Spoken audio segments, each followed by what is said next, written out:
اصحاب کاف کا نام تو سنا ہے نا ماشاءاللہ آپ حضرات. پہلے اس کی فضیلت میں ایک حدیث نہ بیان کروں.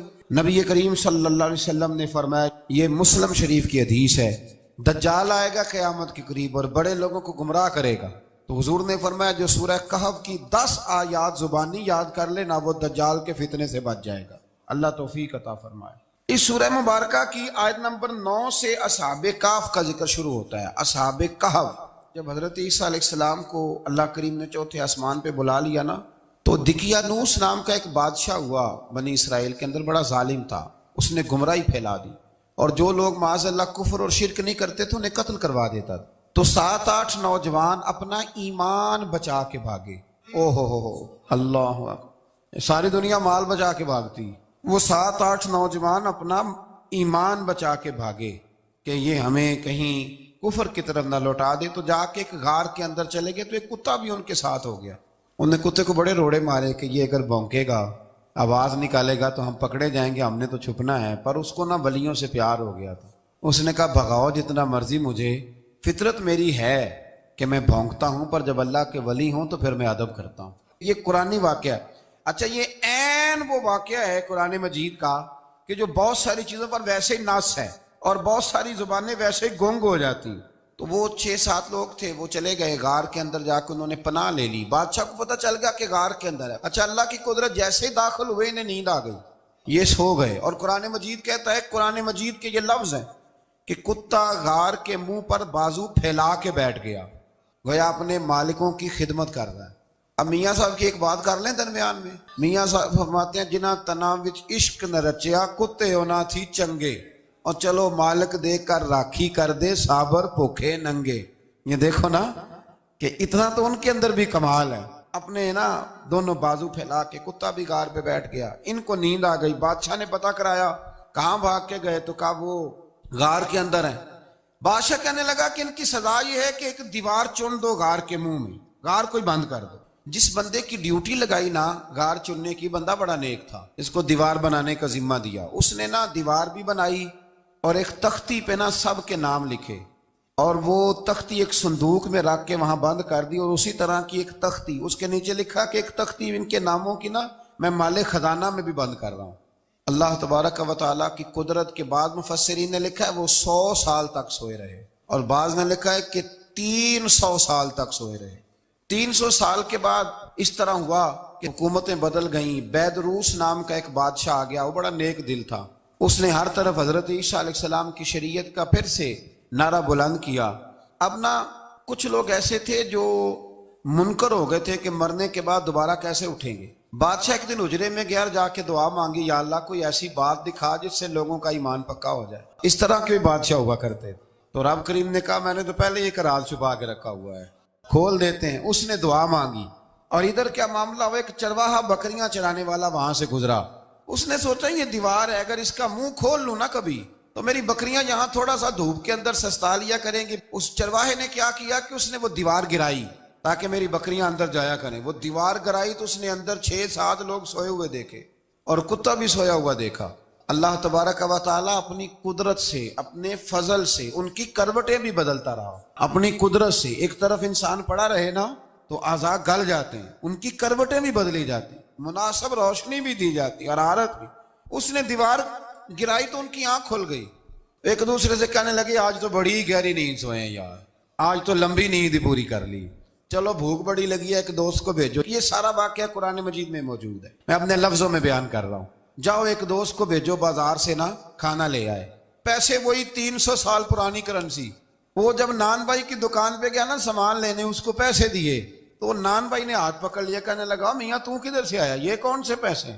اس نے کہا پیسے کاہے کہ میں بھی سوچ رہا ہوں کہ حالات بدلے ہیں، سارے حضرت عیسیٰ کا کلمہ پڑھ رہے ہیں، ماحول اور ہے. اس نے کہا تیرے ہاتھ کوئی خزانہ لگ گیا ہے. یہ تو ہم نام سنتے تھے کہ یہاں کوئی دقیانوس نام کا بادشاہ رہے، کوئی خزانہ، بتا کہاں سے لیے. شور ہوا، حاکم شہر تک خبر پہنچی، بادشاہ تک پہنچی. اس نے بتایا کہ بھئی ہم تو دقیانوس کے ڈر سے بھاگے ہیں، کل بھاگے ہیں یا آج سویرے، اتنا زیادہ ہمیں پتہ نہیں، کل یا آج سویرے بس نا. اتنا سا ہمیں یاد ہے کہ ہم گئے تھے. بہرحال لوگ جمع ہو گئے، اکٹھے ہو گئے، غار تک پہنچے. اب جو غار کے اندر تھے وہ پتہ کہتے کہتے لگتا ہے ہمارا دوست پکڑا گیا ہے. پکڑا گیا تو اب بندے جمع ہو، وہ اندر ڈر رہے تھے، تسبیح کر رہے تھے، اللہ کو یاد کر رہے تھے، ادھر یہ پہنچ گیا جب ان لوگوں نے یہ جیتا جاگتا رب کے فضل کا نمونہ دیکھا۔ اور بادشاہ نے کہا کہ یہ کیا ہے، صندوق کھولا تو اس کے اندر وہ تختی لکھی تھی کہ یہ ان کے نام ہے، یہ دقیانوس سے ڈر کے بھاگے ہوئے ہیں، یہاں یہ سو رہے ہیں، اور اسی کی ایک تختی میں نے فلاں جگہ بھی دفن کیا، وہ تختی بھی وہاں سے نکل آئی۔ اب سب لوگوں کی آنکھوں میں آنسو آئے اور سب کہنے لگے لا الہ الا اللہ، لا الہ الا اللہ، لا الہ الا اللہ، سب کہنے لگے ان اللہ علی کل شیء قدیر۔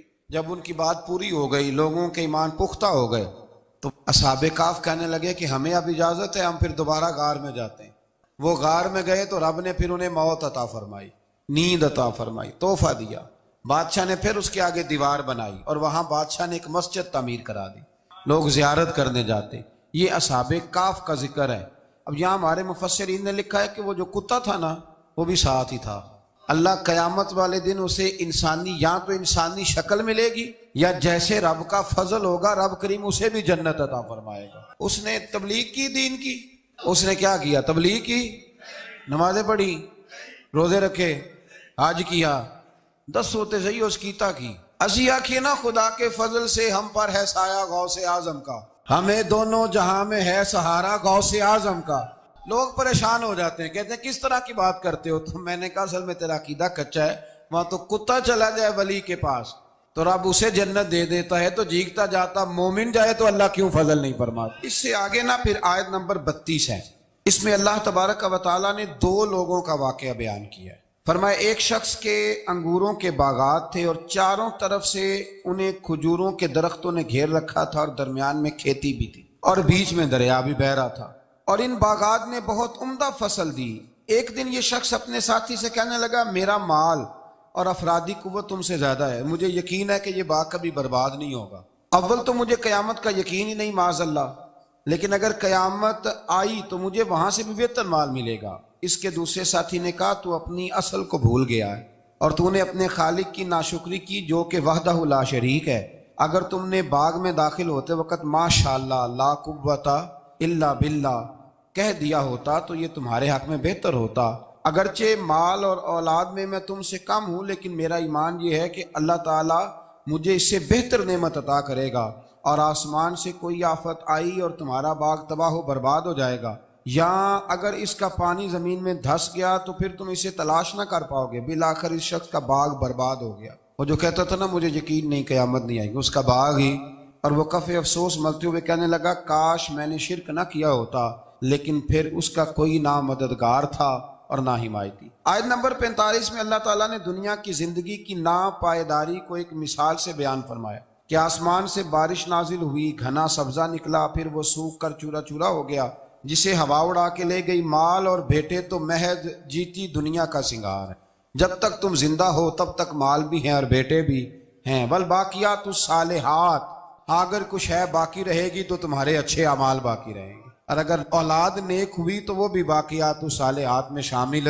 ہو جائے گی۔ آیت نمبر 47 سے فرمایا کہ قیامت کے دن تمام روئے زمین پر ایک کھلے میدان کی صورت میں ہوگا، سب لوگ صف باندھے رب کے حضور اکیلے حاضر ہوں گے اور اپنے اعمال ناموں کو دیکھ کر خوف زدہ ہوں گے، کہیں گے ہائے افسوس اس اعمال نامے کو کیا ہوا، اس نے نہ کوئی صغیرہ گناہ چھوڑا نہ کبیرہ، مگر سب کو شمار کیا۔ آیت نمبر 50 میں حضرت آدم علیہ السلام کو فرشتوں کے سجدہ، ابلیس کی نافرمانی اور شیطان اور اس کی ذریت کے انسان کے دشمن ہونے کا بیان۔ آگے پھر ذکر شروع ہو جاتا ہے حضرت موسیٰ علیہ السلام اور حضرت خضر علیہ السلام کا۔ یہ لفظ خضر بھی ہے اور خضر بھی ہے، یہ 2-3 طریقوں سے پڑھا جاتا ہے۔ حضرت خضر کے بارے میں مختلف روایات ہیں کہ یہ ولی ہیں کہ نبی ہیں، لیکن مضبوط رائے اکثر بزرگوں کی یہی ہے کہ یہ بھی اللہ کے نبی ہیں، اور بعض نے لکھا ہے یہ ہمیشہ سے زندہ ہیں۔ یہ 2 اللہ کے نبی حضرت الیاس علیہ السلام اور حضرت خضر علیہ السلام، یہ دونوں ہر سال حج میں بھی جاتے ہیں، کیونکہ ایک روایت ملتی ہے کہ محبوب کریم علیہ السلام حج پہ گئے تو فرمایا میں الیاس اور خضر کو پہاڑوں سے اترتے ہوئے دیکھ رہا ہوں۔ تو جن کو اللہ نے کھلی آنکھیں دی ہوتی ہیں پھر انہیں زیارت بھی ہوتی ہے، انہیں یہ نظر بھی آتے ہیں۔ حضرت خضر علیہ السلام کو اللہ نے علم لدنی عطا فرمایا۔ یہ علم لدنی اللہ جس کو اپنے پاس سے عطا کر دے اس کو علم لدنی کہتے ہیں۔ حضرت موسیٰ علیہ السلام ایک دن تقریر کرتے ہوئے کسی نے پوچھا کہ آپ سب سے بڑے عالم ہیں، فرمایا الحمدللہ، تو اللہ کریم نے فرمایا نہیں ہے موسیٰ کلیم آپ سے بڑے بڑے بھی ہیں، ہمارے ہاں مسئلہ ہے پا نہ پڑی۔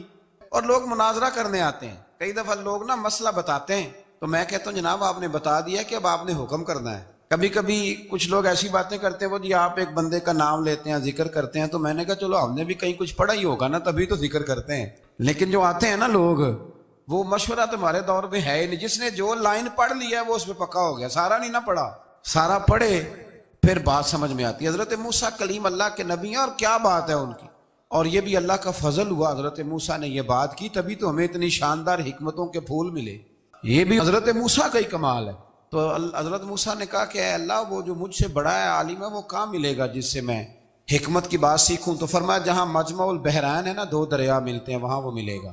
حضرت موسیٰ کلیم سے اللہ نے فرمایا کہ جاؤ جہاں دو دریا ملیں گے نا وہاں تمہیں وہ شخص ملے گا۔ تو یا اللہ میں کس طرح؟ فرمایا زادرہ ساتھ لے جاؤ، کھانے پینے کا سامان۔ حضرت موسیٰ کلیم لے گئے، مچھلی بھی لے گئے۔ فرمایا یہ مچھلی جہاں تمہارے برتن سے نکل کے دریا میں داخل ہو وہاں دریا میں شگاف پڑ جائے گا، وہاں وہ تمہیں شخص ملے گا۔ حضرت موسیٰ نے اپنے خادم حضرت یوشع بن نون علیہ السلام کو بھی ساتھ لیا۔ یہ بعد میں حضرت موسیٰ علیہ السلام کے جانشین ہوئے۔ یہ دونوں سفر پہ نکل گئے، ایک جگہ پہ پہنچے جہاں پہاڑ تھا، ساتھ دریا بھی تھا، اس کے نیچے آرام کرنے لگے۔ حضرت موسیٰ کلیم سو گئے تو یوشع بن نون علیہ السلام موجود تھے، مچھلی جھٹ سے نکلی، دریا میں داخل ہو گئی، وہاں راستہ بھی بن گیا۔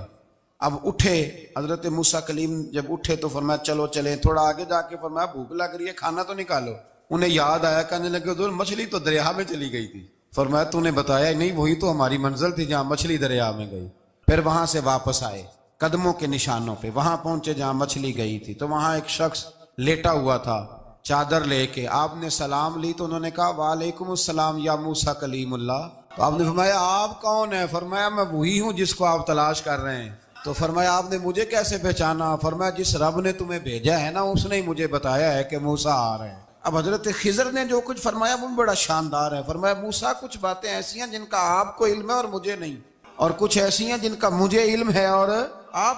اللہ اکبر، یہ کبھی ہماری سمجھ میں بات آ جائے، یہ کبھی سمجھ میں آ جائے، کچھ باتیں ایسی ہیں جس کا مجھے علم ہے، اور یہ بڑے بڑے سیانے بندے نہیں مانتے، بڑے بڑے میں عالم ہوں جی، تو آپ عالم ہیں میاں ایک شعبے کے، لیکن بہت سارے دنیا میں شعبے ہیں نا، دین کے عالم کا درجہ سب سے بڑا ہے، لیکن قانونی مشاورت کرنی ہے تو آپ وکیل سے کریں گے، گاڑی کے بارے میں پوچھنا ہے تو کسی مکینک سے پوچھیں، لیکن آپ بن کے نہ بیٹھ جائیں۔ فرمایا جس کا آپ کو علم ہے مجھے نہیں، اور جس کا مجھے علم ہے ان میں سے آپ کو نہیں۔ تو کہا میں پھر آپ کے ساتھ رہنا چاہتا ہوں اور میں وہ سیکھنا چاہتا ہوں جو آپ بتا رہے ہیں۔ تو حضرت خضر فرمانے لگے صبر کر لیں گے میرے ساتھ، یہ سب سے مشکل کام ہے، یعنی ہر بات کی تو یہاں لوگوں کو وضاحت چاہیے، کھانسے بھی تو آپ کو بتانا پڑے گا کھانسے کیوں، ہنسے بھی تو آپ کو بتانا پڑے گا ہنسے کیوں۔ بے بزرگ ہیں، بزرگوں کی باتوں میں حکمتیں ہوتی ہیں، لیکن ہم حکمت کی طرف جانے کو تیار نہیں ہوتے، ہمیں تو فوری طور پہ جواب چاہیے، حل چاہیے۔ حضرت موسیٰ علیہ السلام جناب خضر کے ساتھ چلے، فرمایا صبر کروں گا، میں چلتا ہوں آپ کے ساتھ۔ دریا کے قریب گئے کشتی میں بیٹھنے کے لیے، تو کشتی والوں نے حضرت خضر کو پہچان لیا، بغیر کرائے کے سوار کرایا، اور جب پار اترنے لگے تو حضرت خضر نے کشتی کا ایک تختہ ہی توڑ دیا۔ حضرت موسیٰ کہنے لگے یہ آپ نے کیا کیا؟ انہوں نے نیکی کی، آپ نے تختہ توڑ دیا۔ فرمایا آپ کو کہا تھا نا آپ نے صبر نہیں کرنا۔ فرمایا چلو میں صبر کروں گا۔ تھوڑا آگے گئے تو ایک نوجوان لڑکا، ابھی چھوٹی عمر ہے، وہ ملا، حضرت سیدنا خضر علیہ السلام نے اسے قتل ہی کر دیا۔ فرمانے لگے آپ نے قتل ہی کر دیا؟ ایک قرآن مجید ہے بھائی، میں کبھی کبھی سوچتا ہوں یہ ہم کسی درویش کی بات سناتے تو بندے ہٹ جاتے، فتوے نکلتے کہ نہ نکلتے؟ میرا خیال ہے ہر مسجد سے نکلتے، اور فتوے ایک جتنے مسجد میں نمازی ہوتے سب کے ہاتھوں میں فتوے ہوتے۔ قتل کر دیا، قتل ہی ہو گیا بندہ۔ تو حضرت سیدنا موسیٰ علیہ السلام فرمانے لگے آپ نے قتل ہی کر دیا۔ فرمایا میں نے کہا تھا نا آپ نے صبر نہیں کرنا۔ آپ فرمانے لگے چلو اگر اب میں بولا نا تو بے شک آپ مجھے علیحدہ کر دیجئے گا۔ حضرت موسیٰ کلیم اب بولا تو علیحدہ کر دے۔ ایک بستی میں داخل ہوئے، بستی کے لوگوں سے پانی مانگا تو انہوں نے پانی بھی نہ دیا، آرام کرنے کو جگہ بھی نہ دی، پر وہاں ایک دیوار گر رہی تھی، حضرت خضر علیہ السلام نے سیدھی کرنی شروع کر دی، ساری دیوار بنائی۔ تو حضرت موسیٰ کہنے لگے کن لوگوں کی خدمت کر رہے ہو جنہوں نے پانی بھی نہیں دیا، انہوں نے پانی تک نہیں پوچھا۔ فرمانے لگے بس بھئی آپ نے وعدہ کیا تھا کہ اب بولیں گے تو بے شک علیحدہ کر دینا، آپ بولیں، اب آپ کا اور میرا ساتھ زیادہ نہیں چل سکتا، آپ بولیں۔ جو بول پڑے نا، غلامی کرے تو رستے لمبے چلتے ہیں، اور جو بولے نا جس کو وضاحتیں چاہیے ہو وہ غلام نہیں ہوتا، اس کے ساتھ پھر باتیں لمبی ہاں تو آنکھ بند کر کے چل، ہاں آزم یاتے لائیے ہی نہ تجھے لائیے تھے، پھر آنکھ بند کر کے پیچھے چل کے بات ختم ہو گئی۔ حضرت خضر علیہ السلام نے جب کہا نا کہ اب آپ کا وعدہ ختم ہو گیا، فرمایا میں آپ کو جانے سے پہلے حکمت بتاتا ہوں، یہ وہ علم ہے جو اللہ نے مجھے اپنے پاس سے عطا فرمایا ہے، یہ وہ ہے جو علم لدنی ہے۔ کہا جناب کیا مطلب؟ فرمایا وہ جو میں نے تختہ توڑا تھا نا، تو یہ مسکین بچے ہیں جن کی کشتی تھی، تو دریا کے اس پار بادشاہ کھڑا تھا، وہ جو صحیح صحیح کشتیاں ہوتی تھی قبضے کر لیتا تھا، اور جو تھوڑی سی ٹوٹی پھوٹی ہوتی تھی نا وہ چھوڑ دیا کرتا تھا، تو میں نے تھوڑی سی کشتی ان کی اس لیے توڑ دی ہے تاکہ دیکھے گا تو چھوڑ دے گا، اس لیے میں نے بھلا کیا ہے۔ اور فرمایا وہ جو بچہ میں نے قتل کیا نا، وہ شروع سے ہی کفر کا دل دادا تھا، اس کے ماں باپ نیک تھے، اگر بڑا ہوتا جوان ہوتا تو ہو سکتا ہے ماں باپ کو بھی کفر میں مبتلا کر دیتا، اب اس کے بدلے اللہ انہیں صالح بیٹا عطا فرمائے گا، تو یہ بھی میں نے اللہ کے دیے ہوئے علم سے کیا۔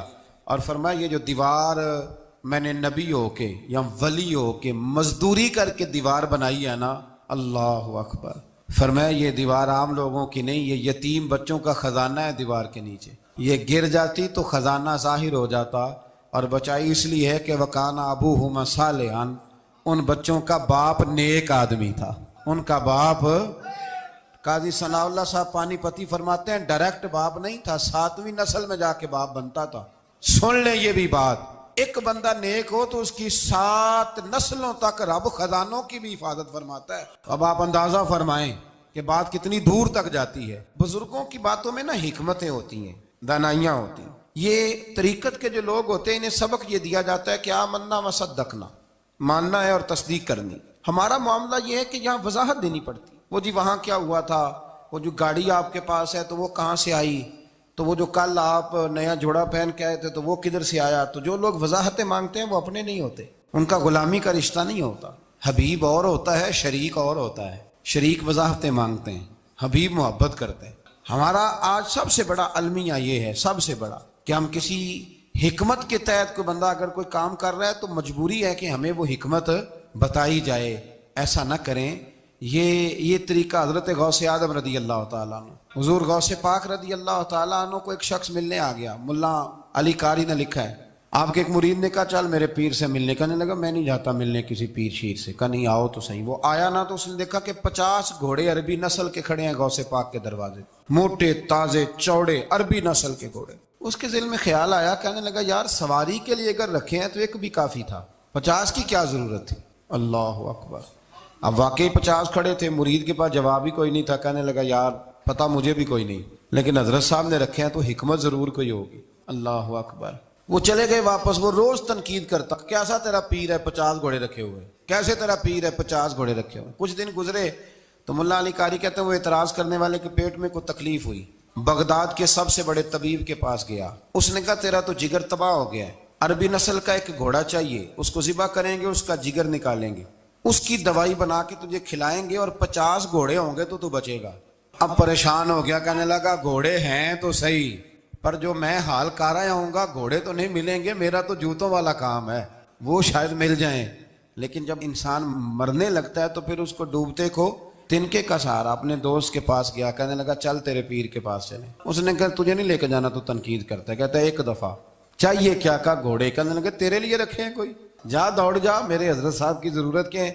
لیکن جب غوث اعظم کی خانقاہ میں داخل ہوئے نا تو حضور غوث اعظم اٹھ کے ملے، اللہ والے دلوں میں باتیں نہیں رکھتے، ماتھا چوما اور فرمانے لگے میاں تو ایک دن نا میری گلی سے گزر رہا تھا تو میری تیرے اوپر نظر پڑی، تو مجھے نظر آیا تو بیمار ہوگا اور تیرا علاج عربی نسل کے 50 گھوڑوں کی وجہ سے ہوگا، تو میں نے تیرے لیے لا کے کھڑے کیے ہوئے ہیں، تیرے لیے ہی کھڑے کیے ہیں، اب تو نا گھر بھی لے جانے کی ضرورت نہیں، چارہ بھی میرے مرید ہی ڈال دیا کریں گے۔ تو اس طرح کرنا، روز آنا ایک گھوڑا لے جانا، پھر اگلے دن آنا تو دوسرا۔